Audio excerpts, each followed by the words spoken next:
Bom dia, gente. Meu nome é Flávio, sou fellow da Medicina Interna. A gente vai falar um pouquinho sobre tumores e pseudotumores adrenais em adultos. O artigo base para a confecção dessa aula foi esse artigo de revisão da Radiographics de 2014. É um artigo bem longo, ele traz várias lesões adrenais benignas e malignas. Vou tentar não me exceder muito no tempo para não ficar cansativo. Tá? Os tumores adrenais eles podem ser divididos em sintomáticos e assintomáticos. Certo? Quando assintomáticos, a gente pode chamar eles, que é classicamente incidentalomas, quando são descobertos em exames não direcionados para avaliação das adrenais. Certo? E esses incidentalomas, eles podem ser encontrados em até 5% de todas as tomografias abdominais realizadas. A gente tem um papel muito importante na avaliação dessas lesões, porque imagens caracteristicamente benignas ou com estabilidade por 12 meses, elas não requerem follow-up. Né? Então, o paciente vai receber alta, vamos dizer assim, se a gente disser que essa lesão é tipicamente benigna. Elas podem ser não funcionantes e benignas. A grande maioria são assim, mas uma parte vai ser funcionante, né, até 10%, e podem ser malignas também, até 5% desses incidentalomas. Tá? Falando um pouquinho só sobre a anatomia das adrenais, elas são glândulas pareadas, né, localizadas na região paravertebral bilateral. Em relação ao rim, ela está superior, medialmente e anteriormente aos polos superiores, né? E ela tem uma importante função na homeostase, né? Ela participa da regulação do metabolismo, balanço salino hídrico, resposta ao estresse, função sexual. Anatomicamente, ela pode ser dividida em duas partes, no córtex e na medula. O córtex ele vai ter essas três zonas. Essas três zonas aqui, a glomerulosa, a fasciculata e a reticular, vão ser responsáveis pela produção de mineralocorticoides, glicocorticoides e esteroides sexuais. A medula adrenal, ela vai ser responsável pela produção das catecolaminas, principalmente a epinefrina. Né? E dependendo da origem desses tumores, eles vão produzir mais um ou outro hormônio. É uma glândula muito importante para o metabolismo, né? E dessa forma ela é muito vascularizada. A gente tem, irrigada por 3 ramos arteriais, uma artéria adrenal superior, que é ramo da frênica inferior, uma artéria adrenal média, que é ramo direto da aorta, e uma artéria adrenal inferior, que é ramo da artéria renal. Tá? A drenagem venosa ela vai ser diferente, um lado do outro. A direita vai ser drenada por uma veia adrenal direita, né, que drena direto para a cava, e a esquerda, uma veia adrenal esquerda que vai drenar ou para veia frênica inferior ou para a veia renal. Só fazendo uma breve revisão das síndromes, quando a glândula está disfuncionante, a gente tem várias possibilidades clínicas, né? A síndrome de Kohn ela é caracterizada por um hiperaldosteronismo. O paciente vai ter classicamente uma clínica de hipertensão e hipocalemia, principalmente secundária à hiperplasia cortical idiopática bilateral, em 60% dos casos, mas pode ser também secundária a um adenoma cortical adrenal. Síndrome de Cushing, a gente lembra daquele estereótipo, um paciente obeso com deposição de gorduras localizadas, nessas estrias violáceas abdominais, e diabético, né? Principalmente, a etiologia é principalmente central, uma menor parte pode ser secundária a adenoma cortical adrenal também. E o aumento de catecolaminas, né, que vai dar aquela clínica de flush, hipertensão, sudorese, arritmia, né, taquicardia, que é principalmente secundário aos feocromocitomas, né, com incidência de 3 a 6% entre as lesões adrenais. A virilização e a feminização, depende se vai ser a virilização nas mulheres, feminização em homens, vai ter ginecomastia, uma clitoromegalia, hirsutismo, e ela está muito relacionada à malignidade. Então, falando dos tumores propriamente ditos, primeiro começando com as condições benignas, os adenomas corticais adrenais são as lesões mais comuns das adrenais, tá? Tem uma prevalência de 1,4 a 8,9 em séries de autópsias, e ela aumenta a prevalência com a idade. Classicamente são lesões bem encapsuladas, circunscritas e ricas em lipídios. Lembra dessa foto aqui que a gente vai voltar para ela, essa foto da micrografia, a gente vai voltar para ela daqui a pouco. No ultrassom, a gente vai ver ela vai ter uma cogenicidade discretamente heterogênea, tendendo à homogeneidade, quase. E na tomo sem contraste, o que a gente vai ver é uma lesão homogênea, né? Principalmente, por ela ser rica em gordura, ela vai ter uma atenuação baixa, a gente usa esse ponto de corte de 10 unidades Hounsfield. Então, lesões menores com atenuação menor do que 10 unidades Hounsfield tem uma sensibilidade de 79% e especificidade de 96% para diagnóstico de adenoma. Mas a gente tem algumas variantes pobres em gordura, né? São a minoria, mas a gente tem que lembrar que elas existem. Só um parênteses aqui, para a gente poder fazer essa medição da atenuação, é importante a gente pegar cerca de 2/3. O ROI está posicionado cerca de 2/3 da lesão, porque isso vai aumentar a acurácia e a representatividade da lesão. Na tomografia, em adenomas pobres em gordura, são aquela minoria, é assim que a gente chama, né? Adenomas que tem uma atenuação acima de 10 unidades Hounsfield, a gente vai lançar a mão dos critérios de clareamento, né? Que a gente usa na tomografia com contraste.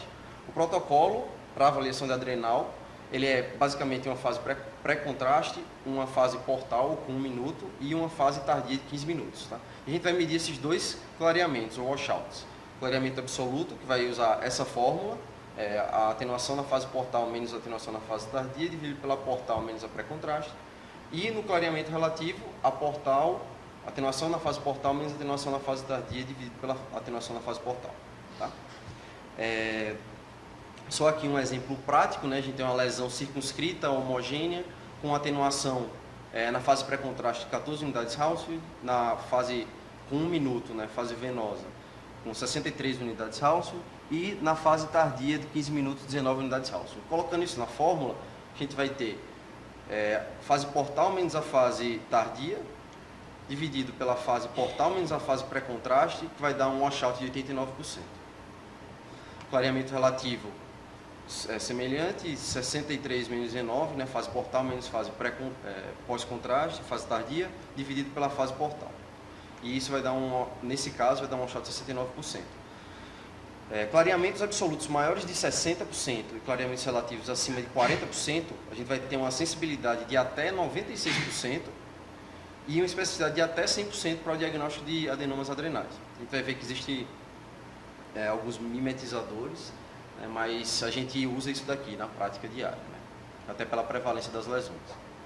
Na ressonância magnética, a gente lança mão do chemical shift, desvio químico, que nada mais é do que um artefato físico que a gente observa quando a gente faz uma avaliação nas imagens ponderadas em T1 em fase e fora de fase. Tá?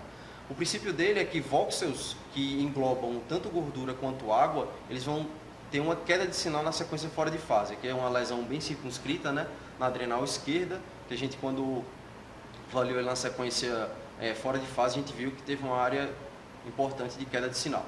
Então, isso são lesões que têm gordura, a gente chama classicamente de gordura microscópica. Né?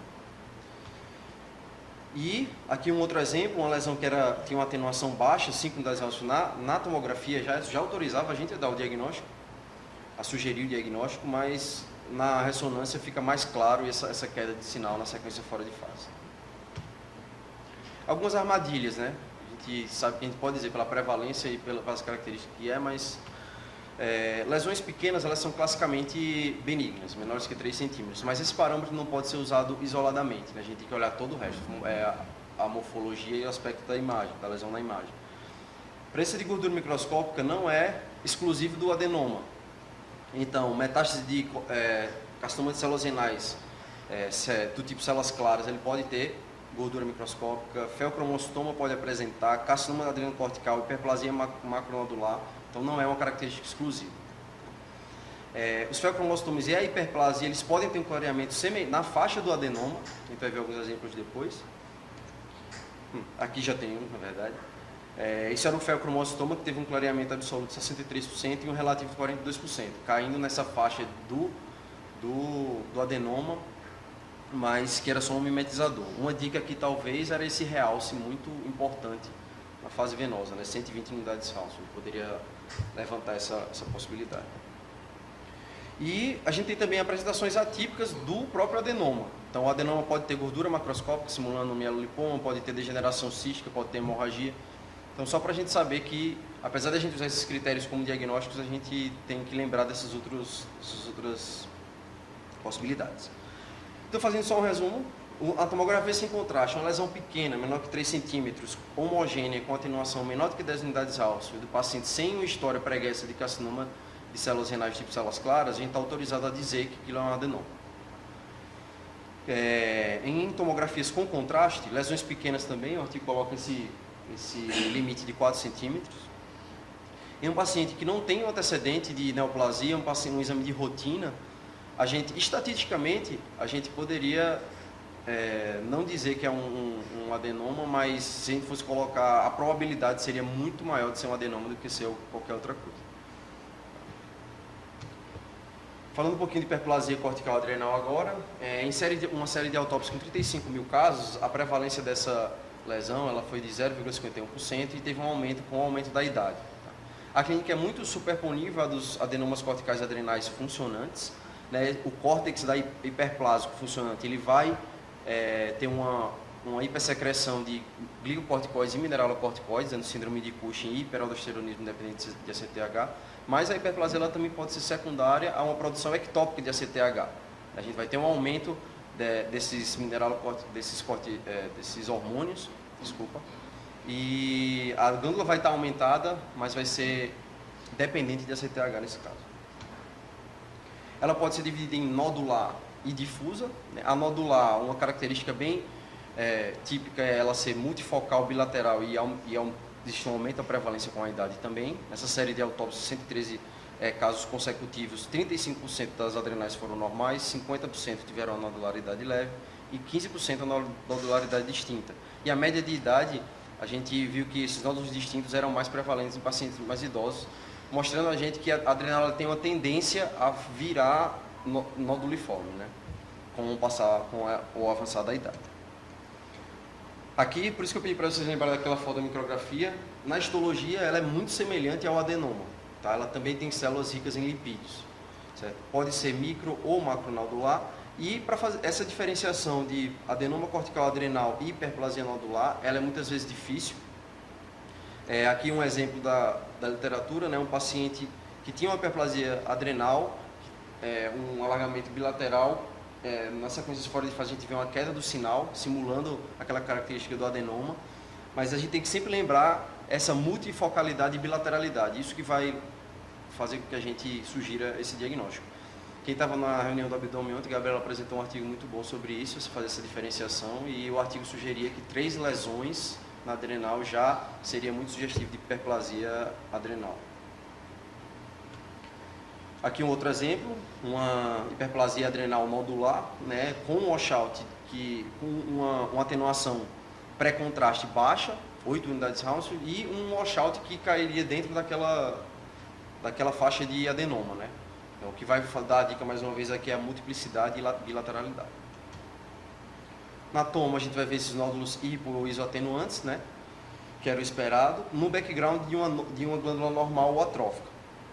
Existem alguns subtipos mais raros, a hiperplasia macronodular com marcado aumento das adrenais, né? Aqui tem um exemplo, as glândulas vão ficar muito aumentadas de tamanho, com muitos nódulos.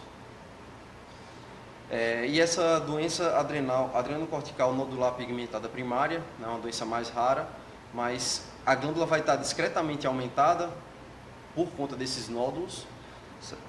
Os nódulos são pequenos, mas eles são vistos em um background de atrofia glandular. Está muito relacionado à síndrome de Carney, que são mixomas cardíacos, cutâneos e pigmentação cutânea. E existe também a hiperplasia difusa. A hiperplasia difusa, a gente vai ter esse espessamento liso e discretamente nodular, ou discretamente nodular das glândulas, que mantém a aparência habitual dela em V ou Y. Aqui um exemplo da literatura também. As hemorragias adrenais, elas podem ser traumáticas ou não traumáticas, né? As traumáticas, elas são muito mais comuns, num contexto de trauma abdominal fechado e que tem lesão de múltiplas vísceras, porque quanto maior a gravidade do trauma, maior a probabilidade dessa lesão. Tipicamente elas são mais comuns à direita, porque tem o fígado ele vai fazer uma compressão da adrenal contra os corpos vertebrais, né? Então a gente vê mais isso à direita.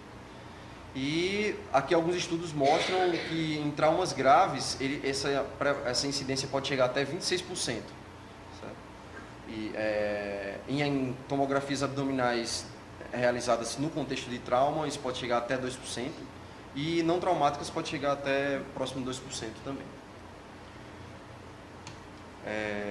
Causas não traumáticas de hemorragia adrenal, a gente tem o estresse, né? Pacientes grandes queimados, em sepse, hipotensão ou pós-cirúrgico, a gente pode ver essa condição. Lembrar que massas subjacentes nas adrenais, elas podem sangrar, então a gente tem que sempre lembrar disso e fazer uma avaliação cuidadosa. Ou quando a gente não conseguir ver essa lesão, a gente sugere um controle para que depois de uma possível resolução dessa hemorragia, a gente consiga ver a lesão, se existe uma lesão subjacente. Outras etiologias seriam a coagulopatia e o infarto venoso. Elas tipicamente são assintomáticas, mas podem variar desde uma dor leve no flanco até uma insuficiência adrenal, que é uma situação mais rara.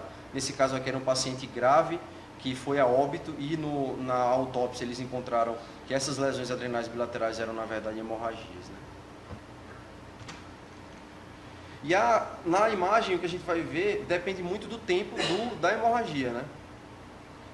Tipicamente elas são lesões ovais arredondadas, sem vascularização, e tem um conteúdo heterogêneo denso na tomografia, né? Que varia de 50 a 90 unidades Hounsfield. A regressão é o que acontece mais comumente, caso não haja um novo sangramento. E, tardiamente, essas lesões elas tendem a ter um conteúdo cístico, né? Aqui um ultrassom mostrando essa heterogeneidade, uma lesão circunscrita, com áreas hiperecogênicas de permeio. Aqui uma tomografia mostrando essa lesão bem heterogênea, com áreas de realce, mostrando um sangramento ativo nesse caso. O mesmo caso, mostrando focos de hipersinal em T1, que são sugestivos da hemorragia, e essa heterogeneidade no T2, né? E um pós-contraste mostrando realmente esse sangramento ativo. Cistos adrenais, eles são lesões raras, tá? A incidência com uma prevalência de 0,06%, são discretamente mais prevalentes em mulheres, em mulheres jovens. Tá? Ele não tem predileção pelo lado, sendo bilateral até 15%, e geralmente são lesões grandes. A gente vai ver alguns exemplos depois. Os sintomas, quando presentes, eles são secundários à compressão. E eles podem ser classificados de acordo com a etiologia ou origem. Então, eles podem ter etiologia vascular ou endotelial ou pseudocístico, quando é uma evolução da hemorragia. Isso vai contar por 80% dos cistos adrenais. Alguns menos comuns, cisto epitelial, né, clássico, simples. E os cistos parasitários, secundários à infecção pelo Echinococcus granulosa, eles são bem menos comuns. Tipicamente, na imagem, eles vão ser encapsulados, circunscritos e vão ter um conteúdo líquido. Tá? Algumas características a gente vai poder usar para sugerir uma etiologia ou outra. A gente não faz isso na prática, mas só a título de conhecimento mesmo. Os pseudocistos, eles têm uma parede tipicamente mais espessada, que são tipicamente uma evolução da hemorragia, né, adrenal. São uniloculares, heterogêneos, podem ainda conter focos hemorrágicos, como aqui nesse exemplo, e tem calcificações parietais. Já os cistos endoteliais, eles vão ter as paredes finas, vai ser multilocular, ter líquido seroso ou serossanguíneo e calcificações septais.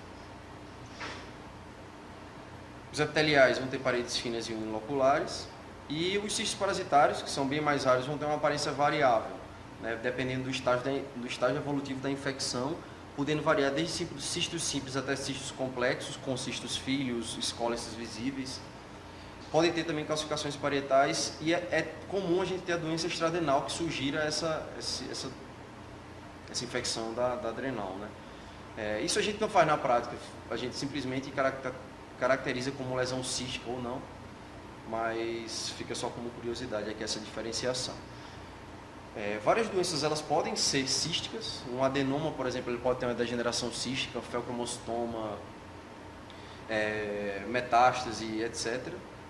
Né? Mas algumas características fazem a gente ter um cuidado maior, né? Pensar que isso talvez não seja uma lesão benigna, como um espessamento importante e irregular das paredes, né? Com uma espessura maior de 5 milímetros, nódulos murais ou septais com realce e um componente sólido na lesão. Né? Lembrar que o crescimento isoladamente ele não é preocupante, não é indicativo de malignidade. Esses cistos podem ter novos sangramentos, podem crescer e a gente não deve avaliar isso isoladamente.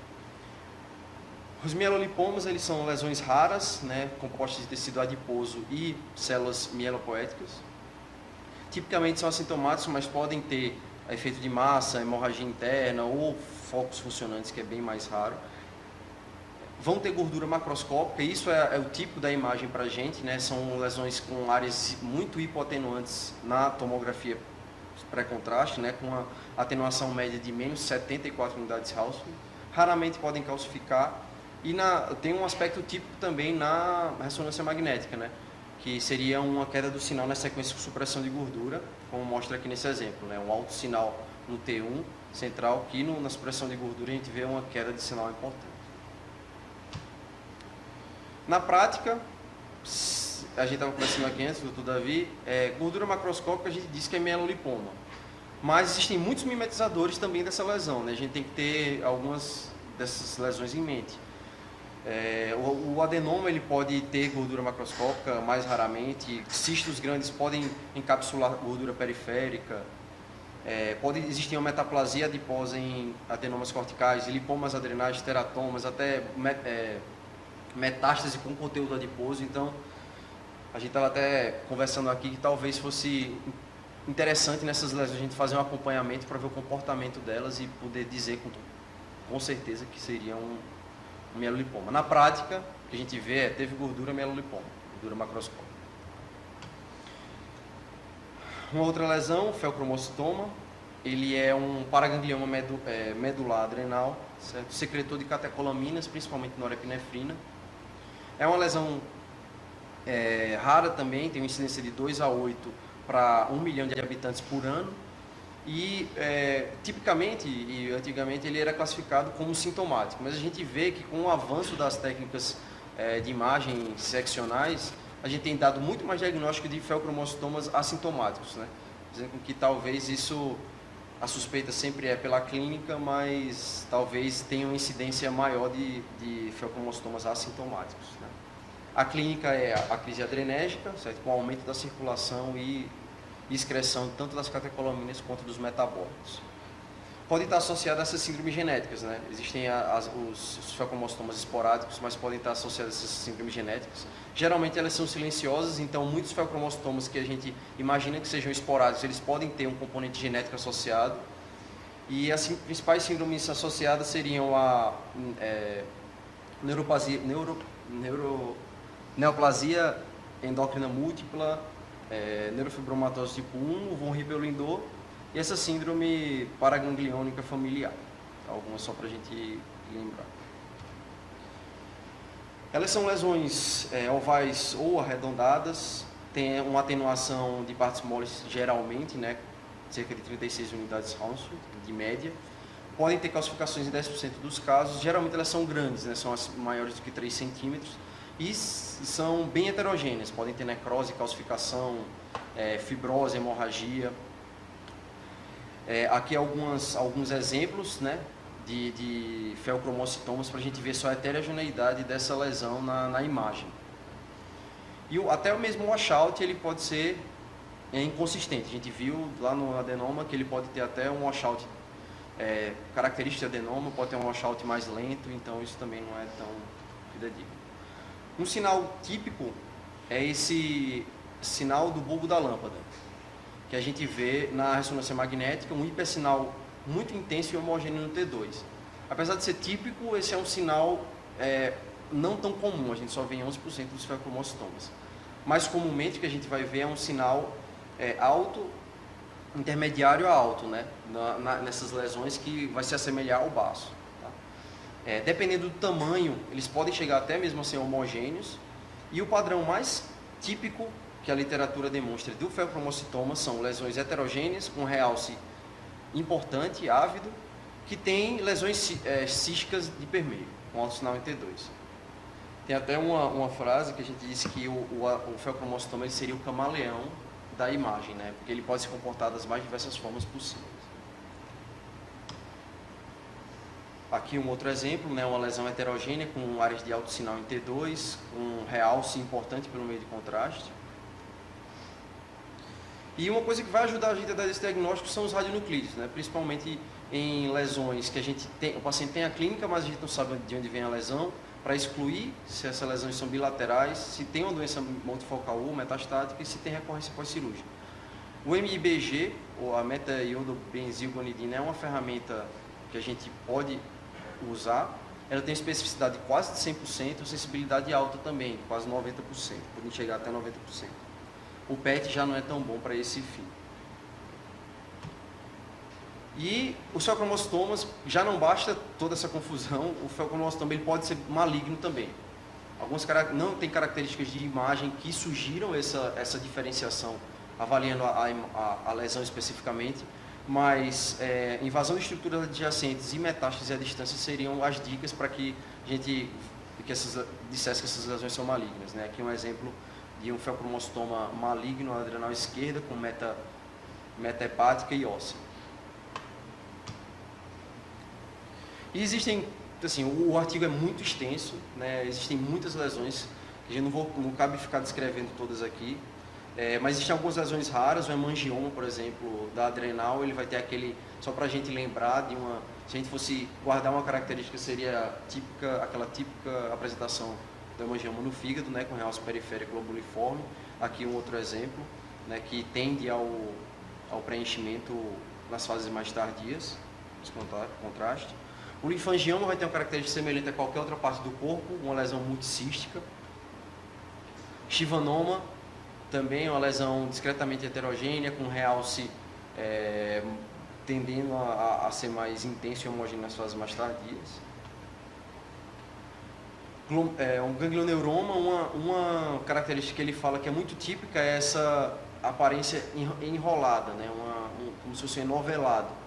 Eu não sei se isso é uma característica comum desse lesão, ele não cita isso, mas diz que é uma característica típica. Então, só para a gente lembrar desse tumor.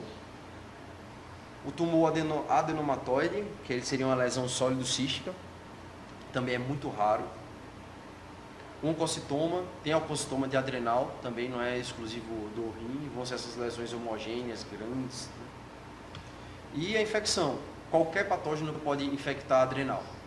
Tá? A infecção pela adrenal é muito comum em lesões em doenças infecciosas fúngicas sistêmicas. A gente chegar até 80% de acometimento da adrenal, mas que a gente não veja que ela está acometida quando a gente vai para as autópsias, geralmente ela está.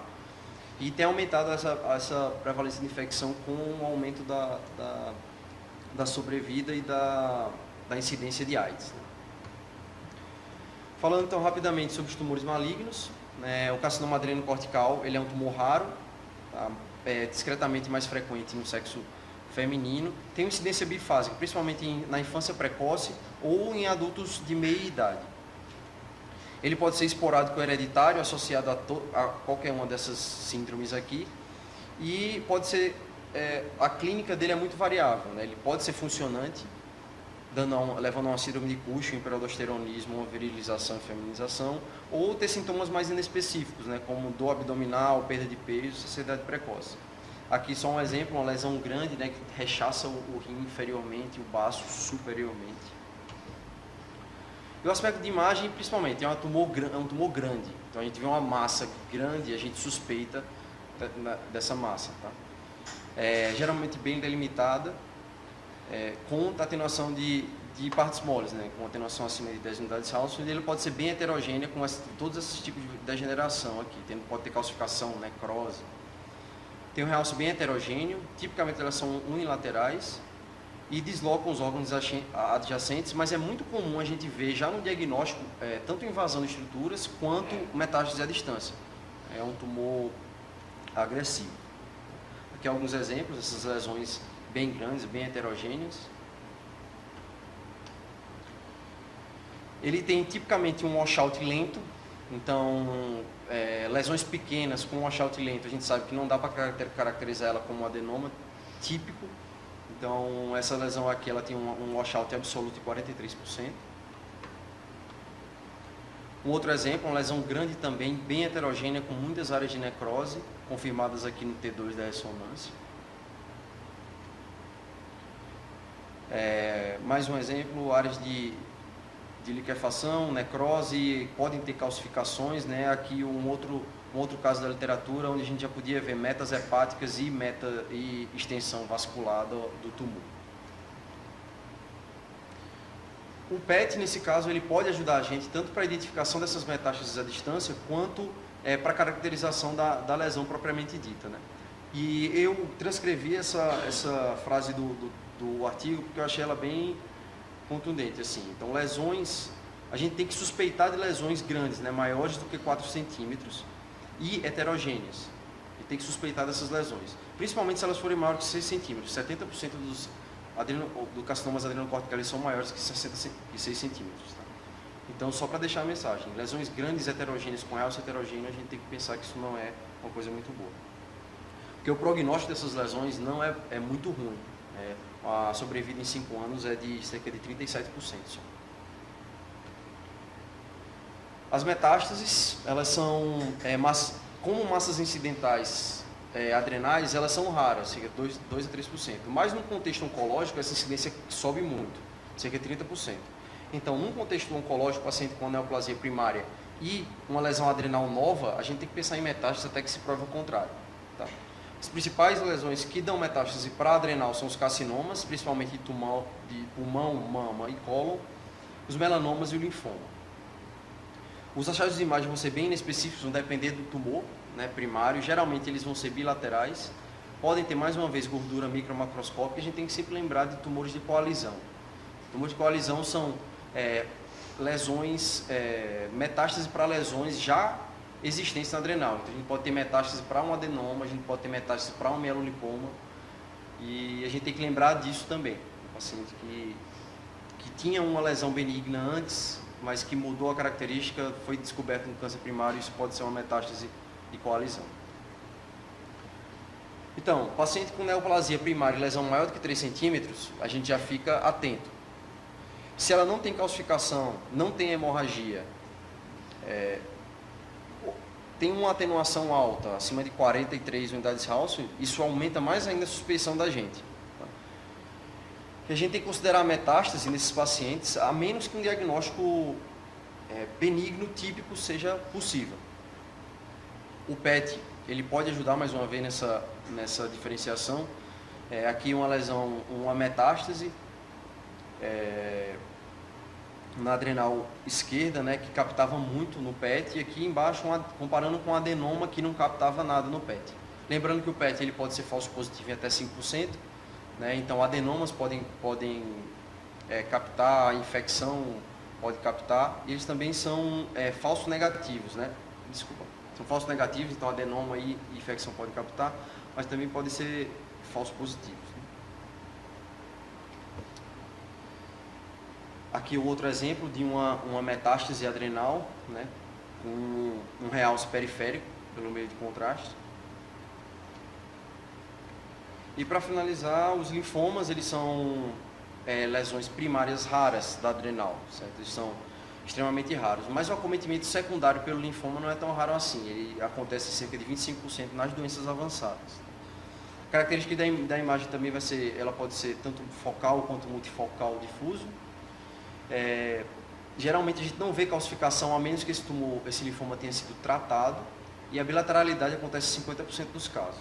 Tá bom? Aqui um exemplo da literatura também, uma lesão, um paciente com linfoma primário adrenal, linfoma não Hodgkin.